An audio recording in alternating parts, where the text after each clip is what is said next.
Good morning, fellow explorers. It's me, Siren Murr, here hanging out with you on Sunday, June 11th. I am live from my pod closet where we record all of our episodes of Siren Soapbox and this week's Positivity Pop-Up and every week's Positivity Pop-Up. Thank you for spending your time with us. We're going to dive right into a few stories to hopefully bring a smile to your face on this Sunday. So, Sunday, June 11th, is, amongst other things, National Corn on the Cob Day. We'll get back to that later. It's National German Chocolate Cake Day. Yes, celebrate that. And National Making Life Beautiful Day. Making Life Beautiful Day is a made-up holiday. Thank you to A Priori Beauty for making that happen back in 2015. So now every June 11th, we celebrate National Beauty Day. And it's a day dedicated to all of the beautiful things in life. So they have a couple ideas for you to celebrate. You can watch a beautiful movie. There might be something with the word beautiful in the title or something that has some beautiful picturesque scenes. You could sit, reflect, appreciate, just take a quiet moment to think about the people in your life who make you feel beautiful or who are beautiful people for the things that they're doing for you or the community or the greater world. And they say you can immerse yourself into some beauty, whether that's listening to some music that you find beautiful, going on a hike. Hey, maybe it's tuning into the Positivity Pop-Up. That's what we're doing, trying to bring some beautiful happiness into our lives. Each week, we hopefully help remind you that there is hope for humanity with these stories that we share. So, with that in mind, let's dive right in. Our first story comes to us from Midland, Texas. In Midland, Texas, there's a woman named Teresa Ramirez. She is 61 years old, and she was supposed to graduate from high school in 1980. This is what she says. I was in high school, and it was my last semester, and I was just going through a lot of things. I was working and struggling, so I just dropped out. I always wanted to graduate, but things just didn't go that way. But Ramirez never gave up on that goal. She never gave up on her desire to be a high school graduate. So this year, 43 years after she had to quit high school, she made that dream come true. She worked hard, she earned her diploma, and she got to graduate alongside of her grandson. She also has this to say. It means a whole lot because I know my mom and dad wanted me to graduate. You know, family of 8, they wanted all of their children to graduate, and for myself as well. I just felt like I accomplished a lot. I got my diploma, and it's just awesome. It's a great feeling. So thank you, Teresa, for that reminder that it's never too late to work on and achieve your goals. Congratulations to you. And I just love that story. Thank you so much. Our next story is it comes to us from Buffalo. Some of you may remember that on January 2nd here in Cincinnati, the Bengals versus the Buffaloes. It was a crazy game that lasted about 10 minutes before Damar Hamlin suffered a cardiac arrest on the field at Paycor Stadium. Sorry, it's Paycor Stadium. They did CPR on him for like 9 minutes. They transferred him to UC Medical Center, where a team of doctors and nurses worked really hard. The man had made a full recovery and has even been cleared to play football again, which is just just blows my mind. But that's awesome. Damar Hamlin, though, he has, ever since that incident, he has not stopped trying to raise awareness about the real scares of cardiac arrest in athletes, and he just wants to continue educating people. And on top of that, he is now launching a CPR tour. So he's going to start in Buffalo. He's also making stops in Pittsburgh, which is his hometown, and here in Cincinnati, where he suffered the cardiac arrest event. According to ESPN, Hamlin had this to say, quote, "The Chasing M's Foundation will be giving AEDs to sports and community groups for kids to be safe while they are chasing their dreams. And this program is very important because it gives life-saving care to kids in their own communities and on their fields." So that is such a great thing that he's doing. Personally, I think that CPR is something that every capable person should know. I'm a rescue diver and a dive master, and in order to keep those certifications, I have to maintain an emergency first responder certification. So that means every 2 years, I go to class, I relearn CPR, I learn how to use an AED, I learn basic wound care, and that's something that you can very easily learn as well. Just maybe get in touch with American Red Cross, take a training course. You could really save someone else's life. And if you are at all interested in how CPR became a thing, I highly recommend that you check out the latest episode of Criminal. It was just released on Friday, June 9th. The episode is called The Paramedics. I'm sure that we can all appreciate that there was a time when we didn't have people other than, so it was like believed that you had to be some super genius or some elite person to know and understand the body and medicine enough to help save someone's life. So there was a time when people would have a heart attack at home and they would just be thrown in the back of a cop car and taken to a hospital. And that all that time, for me, it would take 15 minutes to get to the closest hospital to me. So imagine suffering a heart attack, being thrown in the back of a car, and for 15 minutes, nothing, receiving no kind of aid at all. That was a thing.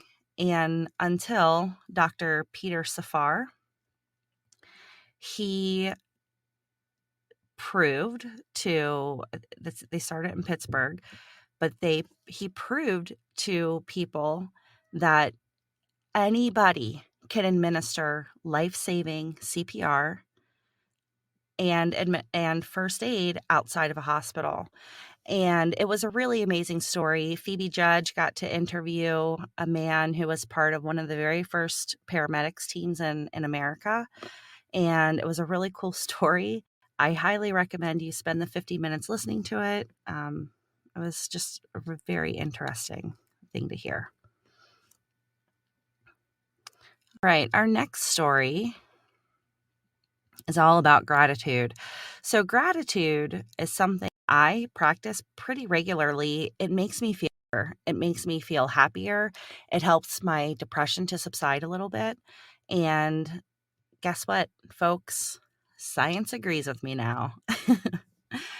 So 2 decades ago, a psychologist by the name of Robert E. Emmons, he wanted to understand how people might benefit from gratitude. And that's a question that scientists had rarely explored until then. Dr. Emmons' findings suggested that gratitude may improve psychological well-being, and it inspired just a myriad of additional research. To date, numerous studies have found that having a grateful outlook, quote, counting one's blessings, and expressing gratitude to others have a positive effect on our emotional health as well as on the interpersonal and on our interpersonal and romantic relationships. So, in addition to that, some studies show that gratitude can benefit physical health as well.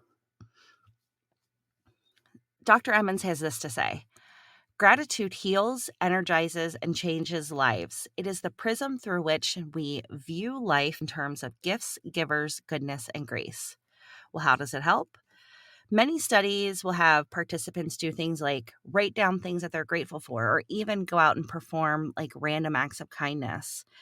And what they've found is that the results of those types of studies suggest that performing these types of activities provides some mental health benefits, like reducing symptoms of depression and anxiety, and increasing self-esteem and improving satisfaction with daily life.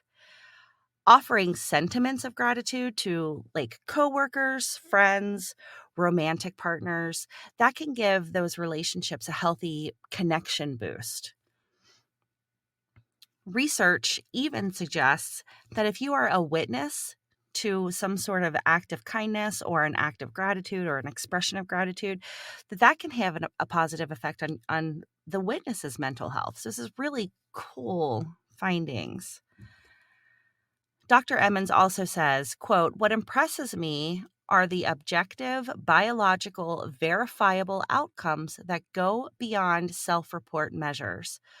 For example, gratitude has also been associated with lower blood pressure and in one pilot study, higher levels of heart rate variability, which is a marker of well-being." And guess what? It only takes you expressing gratitude one time per day to reap these benefits. So it's not even something that you have to be mindful of constantly, although I find myself it's a subconscious thing now. I did have to work on it in the beginning, but now it's pretty easy to think back on my day and decide, I'm pretty grateful this happened, or even in the moment, being grateful that certain things happen. I have some ideas for you, some things that you can do to practice gratitude. You could write down on a slip of paper at the end of the day something that happened that you're grateful for. Put it in a box or a jar. And if you're ever feeling sad, you could just open that up and pull something out at random. Remind yourself that life isn't all bad. You could set a daily alarm on your cell phone. And then when the alarm goes off, just jot down a few things, 1, 2, 3 things in a notebook or a journal that you're grateful for. If physically writing something isn't for you, every smartphone has some sort of note app. You could keep a note on your phone. And you can also show your partner some appreciations, but you got to make them stick. So just imagine this scenario. Thank you, Mark. And then he's like, "Oh, you're welcome. But what are you thanking me for?" Or I could say something like, "Mark, I really appreciate when you make dinner for me because it makes me feel special and loved and like you're taking care of me. Thank you. I really appreciate that." So that, friends, is probably the thank you that someone would prefer to hear. That's what we call a Velcro. Appreciation. You have to tell somebody what you're appreciative for, why you're appreciative of that, what it makes you feel. And when you attach that feeling to the appreciation, it sort of helps it stick. So that's something I learned from a therapist years ago, and I hope it helps you. All right. Our next story comes to us from London, actually. There's an artist in London. Her name is Carolina Murska. She creates these beautiful works of art out of tissue paper and rye straw. They're called Pajanki, but they're spelled Pajakki. I will put a link, as always, to the story in our description if you want to check this out. And actually, I highly encourage you, if you don't look at all of these articles today, look at this one because the imagery is just stunning. These works of art, pająki, that's the Polish word for spiders. They're decorative folk mobiles comparable in shape to like a chandelier. And they are typically hung from ceilings in just the most beautiful webs of rye straw and tissue paper. They're known for their vivid colors. The colors would include things like magenta, lime, turquoise. Oh, I could imagine one with like some orange and purple, just beautiful. The mobiles were historically used to brighten up homes during the dark winter months in Poland. But the art of making pająki is all but lost. So Carolina decided that she was going to make a pająki after she saw one hanging in a museum when she was just 18 years old. It was tough. Her very first one, it was just trial and error. There was no internet. And there were no reference books. There was nobody teaching this lost art. So she just kind of figured it out. And the first one she tried, when she hung it up, it sort of fell in on herself. It's very delicate work. It takes some precise, intentional designing to have it hang the way it's supposed to. There was lots of trial and error, she said, but she's gotten so good at it that, first of all, her pająki, once she's finished with one, which will take a minimum of 6 hours, by the way, to create one of these things. When she's finished with one, she can sell it for around 600 euros. What? That's awesome.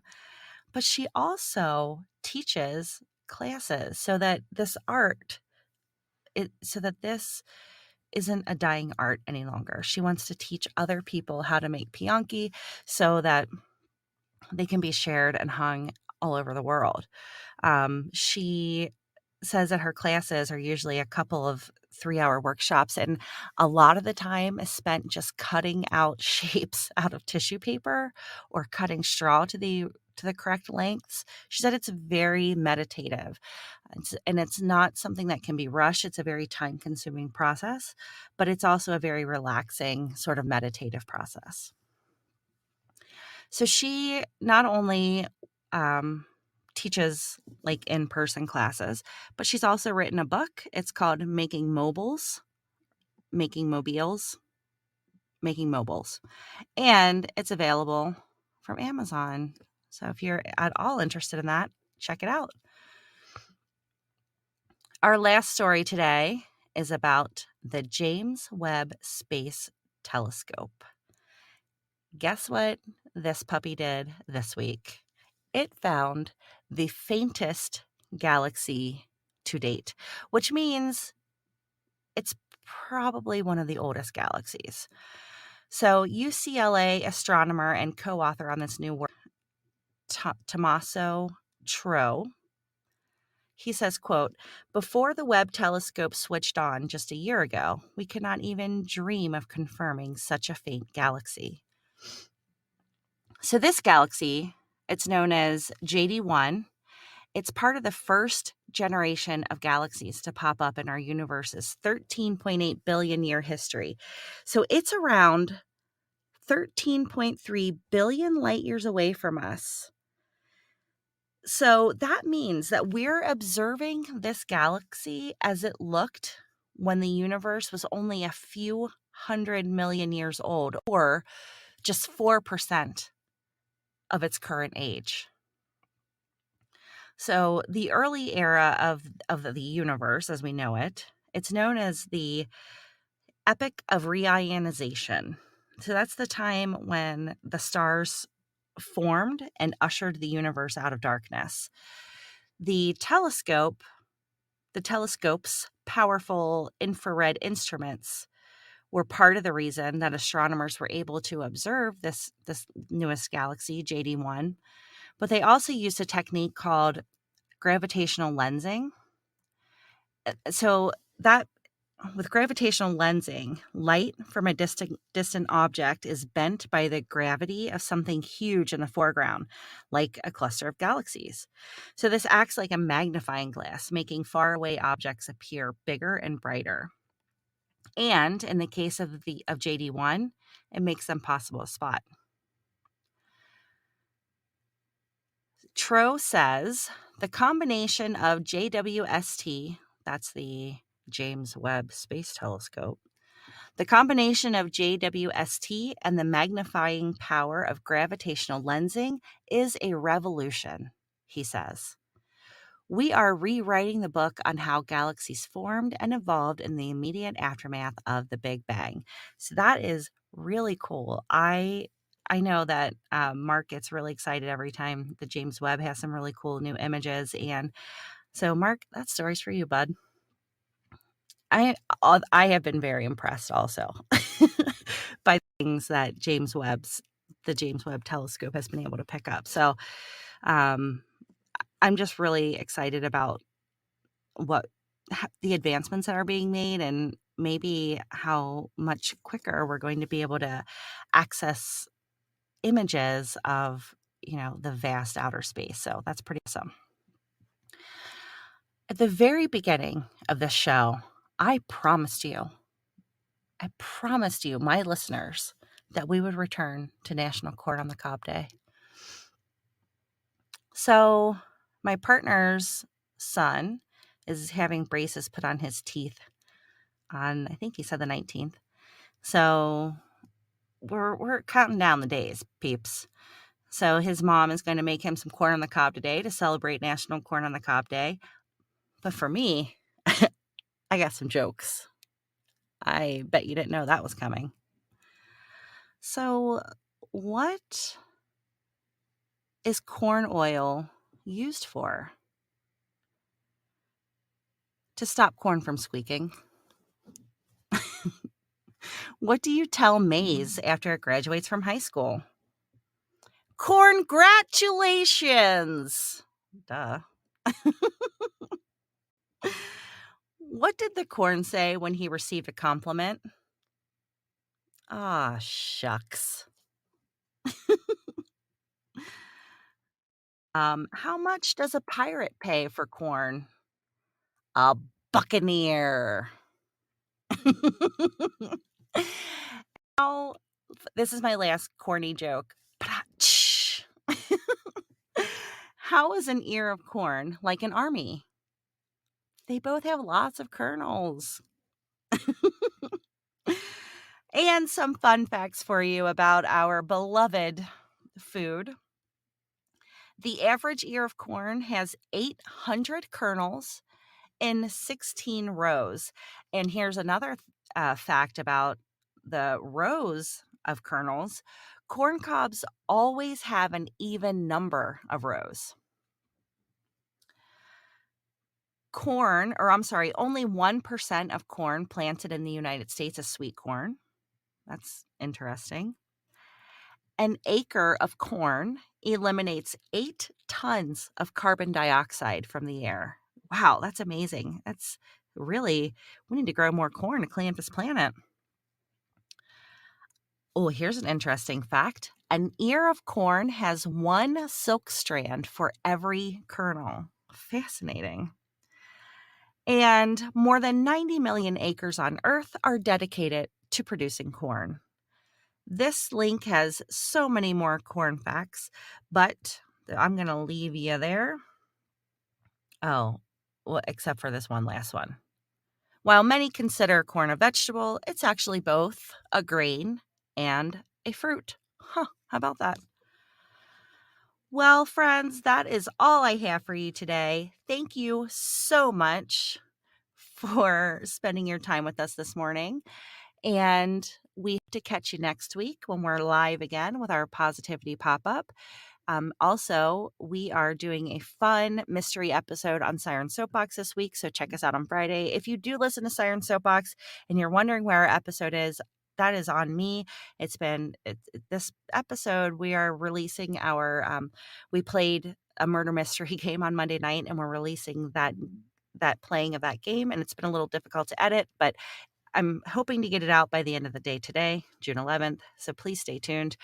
And until next time, dive in, stay curious, and be happy.